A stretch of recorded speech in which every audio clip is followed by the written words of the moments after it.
everyone. How are you doing today? It is Antonetta Mosley, and we are here for episode 24 of Conversations with I Follow the Leader.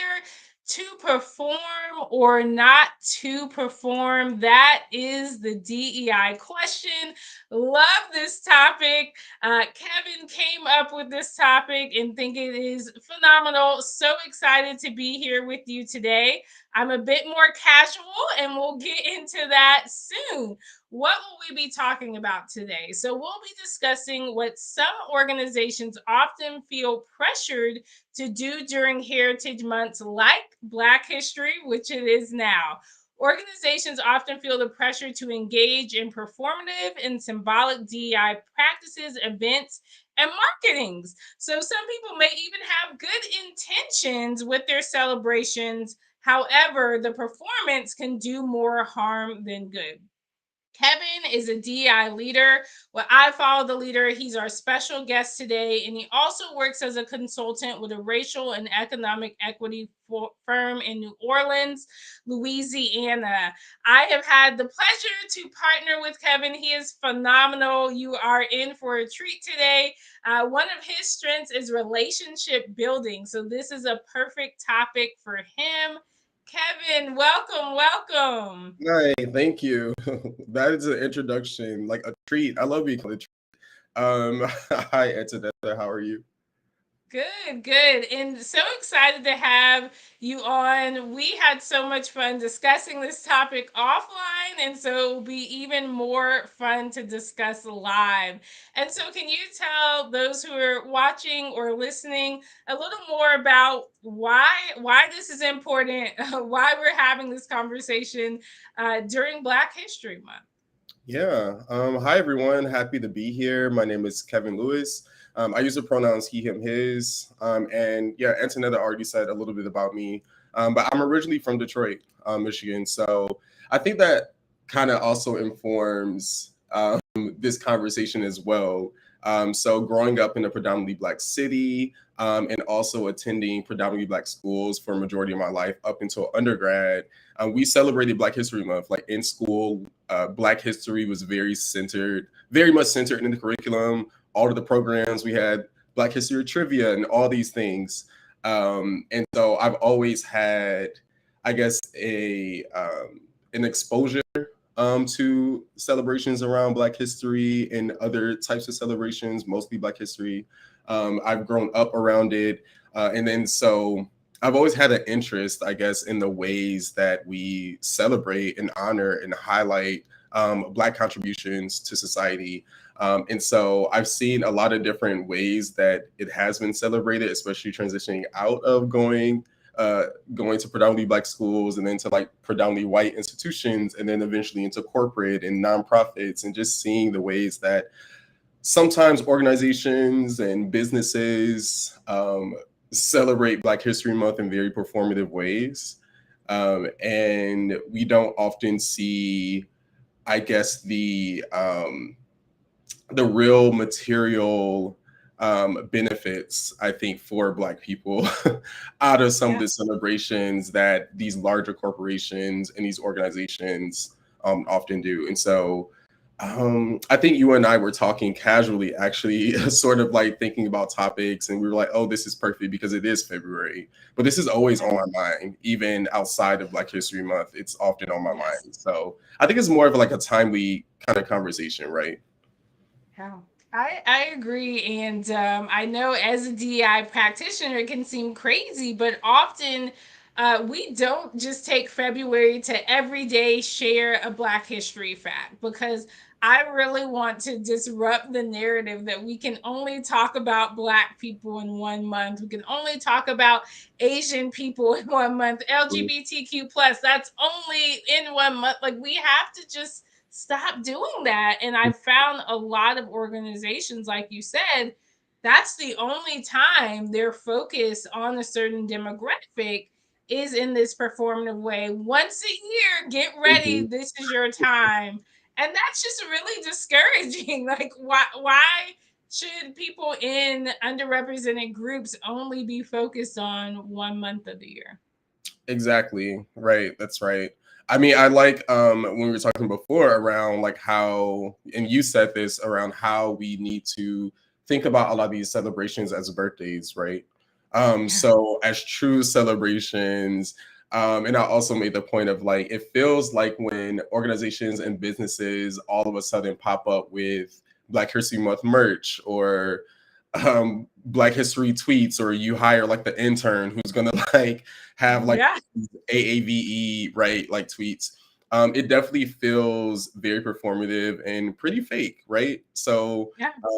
I liken it to Facebook friends and Facebook birthdays. We were kind of Yes. talking about that of like it's like the friend who wishes you, you know, a happy birthday out of the blue. You never talk to them any other day of the year. You know, it's like you don't exist any other day. But then Facebook reminds you of this person's birthday, and you're like, this person has just been the best. Like we go way back. Like I bought this person lunch every day, you know, and you have all these nice things to say just because Facebook reminds you that your Facebook friend has his birthday. But what about the 364 other days, right? That this person needs the support, that this person needs to be your, you know, needs to show that they're a friend, right? So that's what Yeah. I like in performative DEI practices to, especially around celebrations and, you know, like you said, Pride months and API month, Yeah. like all these different months. It definitely feels like the fake Facebook friend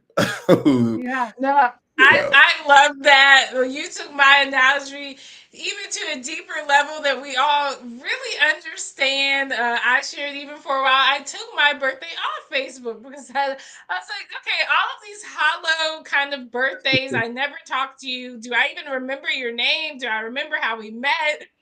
Do you know anything about right me at this age? And so, yeah, I think I really would encourage those watching, especially leaders.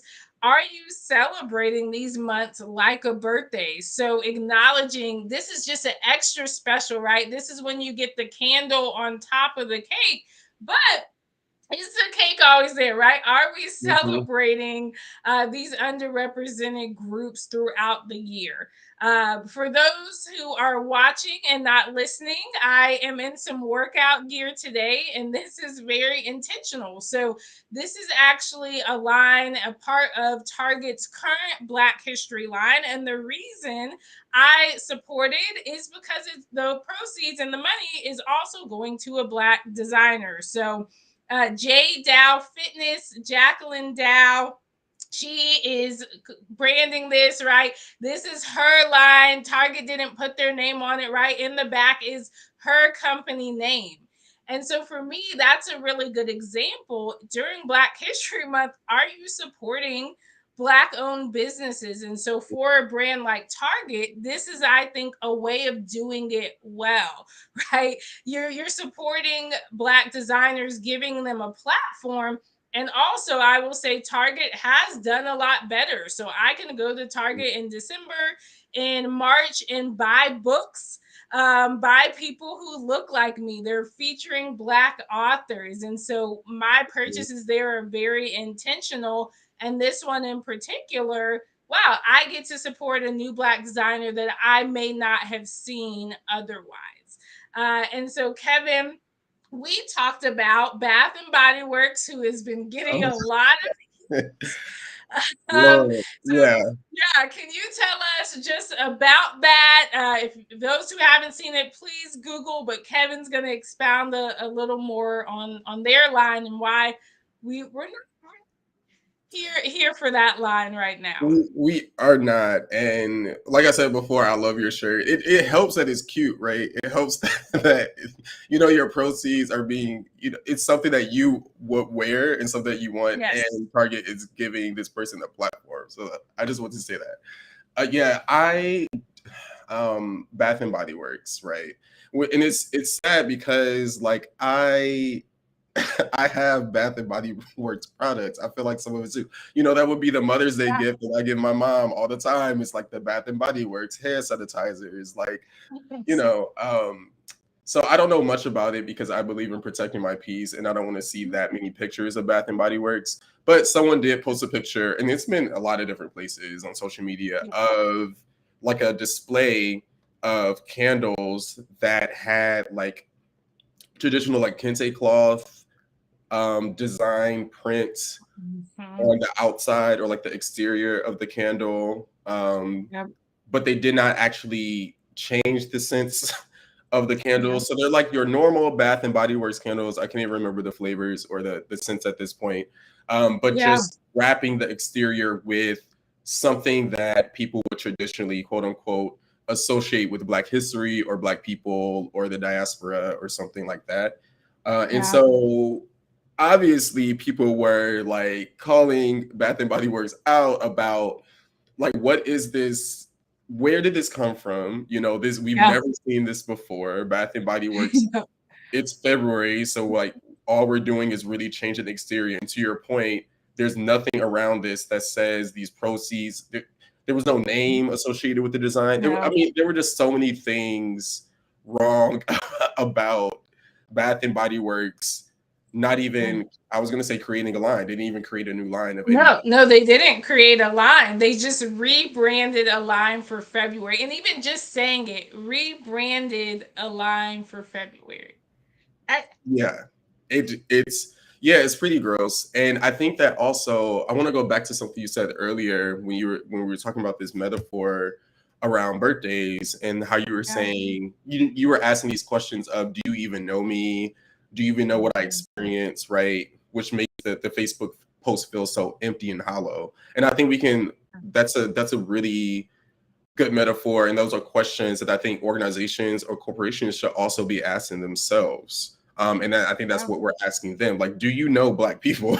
That sounds like a Yeah. very simple, basic question, but at the root of like what we're talking about when it comes to performative practices, like the one that Bath and Body Works did, is like, do you know who Black people are? Like, I'm sure they are employed, right, in your Yeah. organization, but are you investing in the people that work there? Are you having their voices at the table? Because I'm sure somebody would have flagged this, right? But when you have Yeah. all white leadership, or when you have all white Mhm. folks in marketing or in communications, this is what typically happens, right? Is when we don't ask ourselves, before we can even get to the point of um sending proceeds to Black owned businesses. All right. Do I know the people that work within my own organization? How am I treating, right, the Yeah. folks of color that are working for me? Do they feel silenced, right? Because we don't know what this, how many steps led to this Bath and Yes. Body Works thing. How many Black voices might have been silenced? How many, it's a lot of questions. But I really appreciate your questions around, like, do you even know what we experience? Because if Yeah. you did, then you would know that print is very significant, right? When we think about Kente and what it, like, it's a very significant print. Yeah. The education piece as well. Yeah, and I see even the colors really for me it's honestly traumatizing to see the colors, right, and African colors being used so freely. Mm-hmm. Right. I don't like it. I don't like Yeah. that that is what companies have started doing because I'm like, well, have you even talked about slavery, right, at your Right. organization? Have you had open discussions, right, about slavery, about Black history? And so you can't just introduce colors or unity branding. What does unity actually mean to Black Mm-hmm. people, right? What do these colors mean to our ancestors? So I think we love data here, and so Adriana, our DEI coordinator, actually did some research, and Mm-hmm. unfortunately, Bath and Body Works leadership. Most people look the same, not like you and I, Kevin, right? So you see that leadership gap, and then unfortunately, there are some Black managers on the main page, right? And so they're saying like this resonates with me on multiple levels, etc. And so it's Yeah. important to say Kevin and I's opinions aren't all Black people's opinions, but for Yes. me, if the leadership isn't on that page, that's when I have a problem, right? So if Mhm. you're just bringing Black employees, but it's not leadership, a video or something saying this is the process we went through to get here, and this is how we arrived here. So Mhm. it makes me a little icky when I see the two Black employees, right, not in leadership on the page, but I don't know how the leaders feel about this line. Yes. Yes. Very cringy, right? and I think that's and I think that's also something that I think about with like what you were saying. So leadership predominantly white, right? Predominantly not black. But then we center, and I don't know. I haven't been through their website. I haven't been through their corporate, so maybe this is another data Yeah. question. But we really center and like almost use these two black voices in a very particular and intentional way. You know, Yes. so it's like Yes. so what does that also mean to Mm-hmm. where are the other black folks, like are you also leaving space? And this is another thing when I think about like authentic DEI is very hard, is it can be very messy. Yeah. But I think the organizations that I respect and value the most in this work that are like corporate or like nonprofits are the ones who are honest about their process. And so I think even highlighting the voices of dissent to show that black people are not a Mhm. monolith, right? So yeah, Yep. you may have Yep. some employees that are like, this really resonates with me. Like, let's more candles, more candles, more candles, to like put all of the put all of the Black History Month colors on them. But then there are employees that are like, I traumatizing, like as you were saying, or like really disagreeing. Like Mhm. organizations that can really highlight the ways that like inclusion does not just mean we all agree with a particular Yes. thing or a particular practice. It's like, how do we get there? How do we not just put put black voices on the map or on our websites when it is Black History Month or when they're agreeing with Yes. a diversity statement that we have. Right. But when are we also leaning into allowing for like the complexity of blackness? And that just Yeah. means that we don't always agree with certain things, because I think there's a danger in what Bath and Body Works, you know, in the way that they kind of use these black folks to say that this is okay. Mm-hmm. There's a danger in painting black folks as if we are all the same, or if we all even Yeah. celebrate History Month the same way. I love that. And this is why these discussions, we put courageous in quotes. This is why Mhm. this is so important, because if you're not Black, you may understand, you honestly may not. We don't all feel the same way about Black History Right. Month, right? We don't celebrate it the same way. And we don't have the same experiences. You talked about being from Detroit and really Mhm. being able to celebrate Black history in schools. Mhm. I was born in Atlanta, and I'm thinking of people who are on social media knowing there's like this debate now, what is really Atlanta? Well, I was actually born in Mm. downtown Atlanta. Okay, If you actually, know about that debate, I I do. was born downtown Atlanta. But grew up in the suburbs. And so Mhm. we didn't Mhm. celebrate, right, Black History Month. That wasn't something that was celebrated until I went to high school that was more diverse. And I remember my mom, she was a teacher there. She really celebrated Black History Mhm. Month, and really had people talking about Black innovators in science class. But in the science class I was in, right, this was not even an issue, a topic, anything that anyone wanted to talk about. So Mhm. I love that you said that, the complexity of Blackness, the complexity of Black history, of our history, and how that factors into how we celebrate, how we used to celebrate, how we want to celebrate now. Yeah, absolutely. And I thank you for sharing that as well, because like you said, even on this call, as we're talking, we both had very different experiences Yeah. with schooling and with our environments, which is another point of how our DEI leader, or not DEI leaders, but leaders of these organizations, of these businesses, not looking for a cookie cutter, right? This is Mhm. how you celebrate and honor Black History Month, to the point of like not Yeah.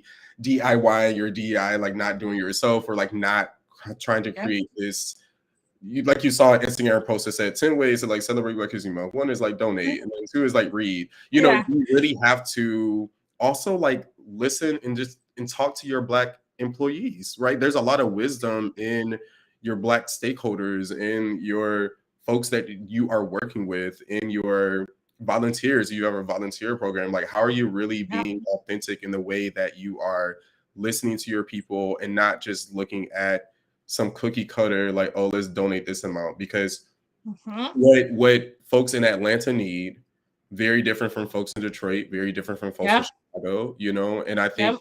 something that I think about even as we're talking about schooling is that it's rare that I see or have seen, I don't know, via social media or other ways, like organizations or corporations talking about the need to invest, even if it is in February, the need to invest in Black schools. Because that's where Yes.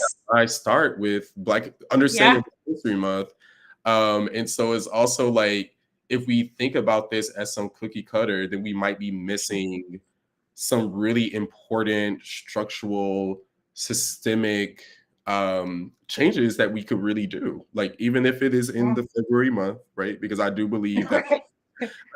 like we need to do more than just in February, right? Like, if you're not doing Yes. anything outside of February structurally in your organization, then you are probably engaging in performative DEI practices, um, which Yeah. which which is why I brought up the Black schooling thing, or like the schools, Hmm.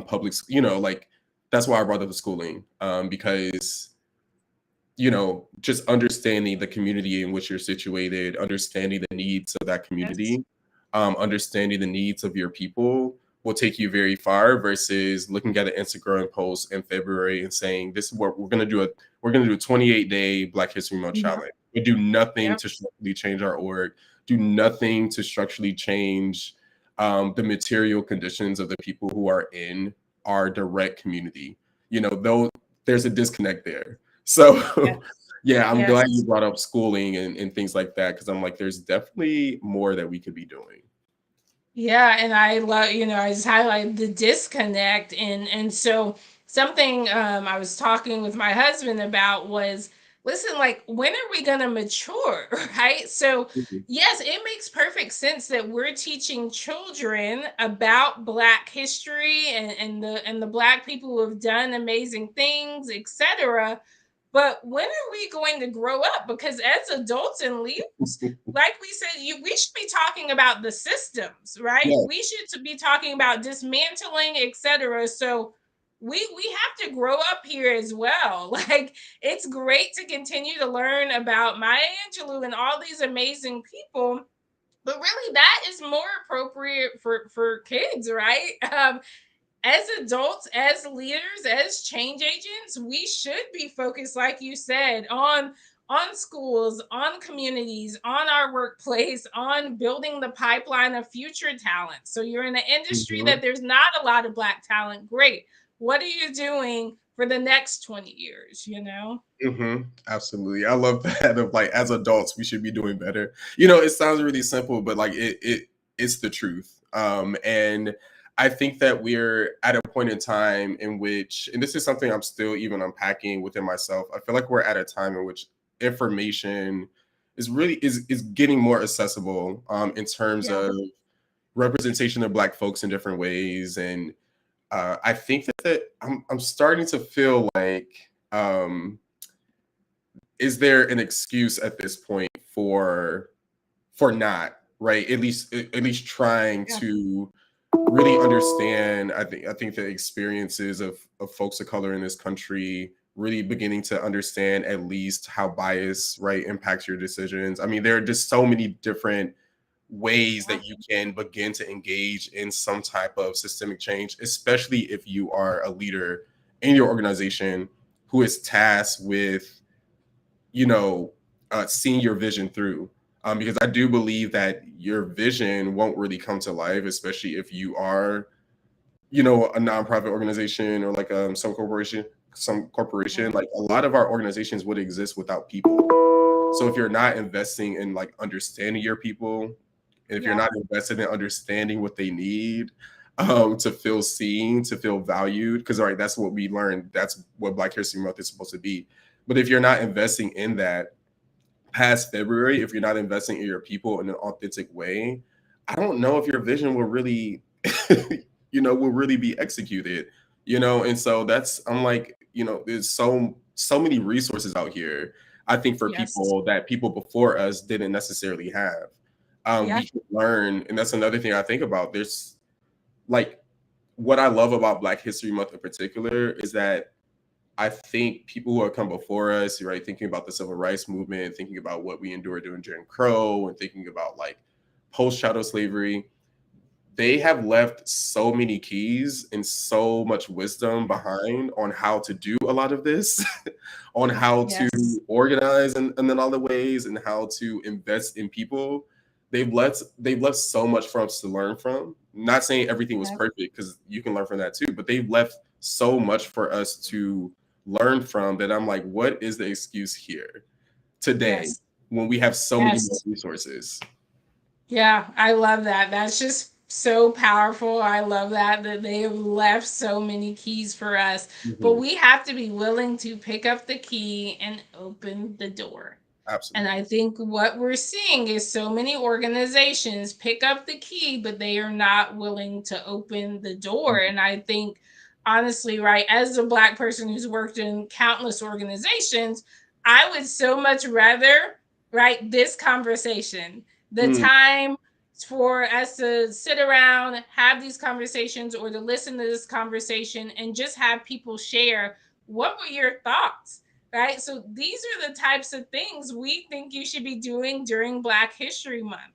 Having discussions, right? Giving Black people the platform behind closed doors, right? Not just on social media, right. not just Yes. on your marketing campaign, but if I went into Bath and Body Works corporate, did these two individuals who were on the page get to present to the board Mm. about what being Black means in this line, Hmm.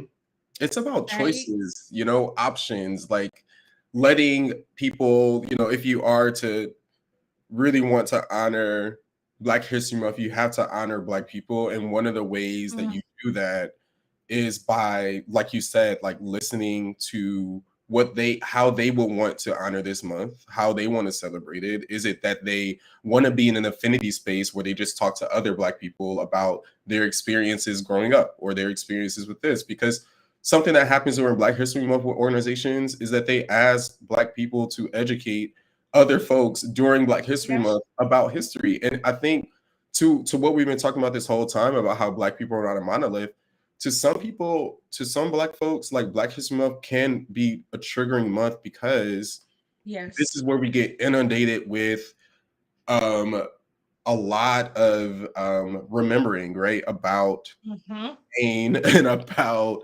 enslavement, for instance, and about Yeah, just a lot of different. There's a lot that can be overwhelming during Black History Month, right? Like even yes. celebrating for some people can be an amount of labor. So if you are listening to Black folks, is it that you are investing in restorative practices for them? Like, are you inviting a Yeah. yoga person to come in during Black History Month and give us some tips on how to relax? Because as we know, being Black in this country for a lot of folks can be exhausting. So I really Yes. love your point around how are you just leaving space, without it always being so instructive. Like, this is what you should be doing as a Black person during Black History Month. You should be educating, or you should be talking about it in this way, because that's not, at least to me, that does not always work in the way Yeah. that we intended to. But to be, Yes. not performative means that you are doing the hard work of listening to all of the needs, right? And just like allowing choice and some agency for Black folks to engage in this month in a way that feels like they really can honor themselves and honor their history. Thank you, Kevin. Yeah, that's amazing. And this year's Black History theme in the US is Black Health and Wellness. And Oh, so if didn't you've know that. yes, yes. So if you have only called on the Black people in your organization to teach, to Mm. share, you still have another week, but obviously we believe you have lots more You weeks have throughout lots the of. year. You have 10 more months throughout the year to make sure Are your Black people experiencing more burnout? We've seen a Mm, lot of stats about that Black people are the minority group and the group that's experienced the most burnout, the most trauma in the workplace. So how can you, not only in February but throughout the year, create opportunities for Black health, rest, and wellness? So absolutely. that's amazing. Beautiful, Kevin. I want to pass it to you. Any final thoughts about Black History Month 2022, Mm. or any knowledge to share with the audience? Mm. Just that, yeah, it's Black History Month. I love Black people. I love honoring Black people. I feel like you can't say that enough, right? But in all Yeah. seriousness, I I didn't know that the theme was Black health and wellness. I love that. I think that Yeah. that again just speaks to this whole theme of um, it's great to be honoring Black History Month in February. This month means a lot to a lot of different Black folks in this country, but it really is about what you are doing post this month and before this month is really about what you are doing Yeah. all year round to not just honor right our Black legends, as you could say, like the Mm-hmm. Black folks that Mm-hmm. have quote unquote made the biggest impact, right? um, it's really about honoring right all of the ways that Blackness shows up, because I think Yeah. sometimes we sometimes tend to honor right the Black folks who we have visibly seen do a lot of things or show up in a way that makes us comfortable, which is just a reflection of our bias. And so I really Mm-hmm. challenge folks to really think about how are you honoring right the Black folks that are just like in your direct proximity, right? How are Yes. you honoring the Black folks who are working in the store that you're about to go into, the Starbucks worker, there's Yeah. tips. I mean, there are just so many ways that you can engage in honoring Black folks and honoring Black History Month, not just through a social media post or not just Yep. through um, a Black History Month statement, but there are everyday things that you could do. Um, so I'll just leave it there with February is amazing. We should be honoring, but there are ways that you can truly structurally think about how you want to change and really create that equitable environment. So that way, people are not crawling into Black History Month burnt out. Your Yep. Black employees are not crawling out of Black History Month burnt out, and that you really are investing in them as people. So, um, I'm going to enjoy my last week of Black History Month by probably not doing much, but resting. So Yeah. I'll leave it there. And I really appreciated this topic. So thanks for talking with me in this courageous conversation. Yeah. Thank you for being here. Had way too much fun. And this, right, Black Joy is a way to Yes. celebrate Black History Month. So thank you for bringing me joy today. Love this topic. Was so excited to come on.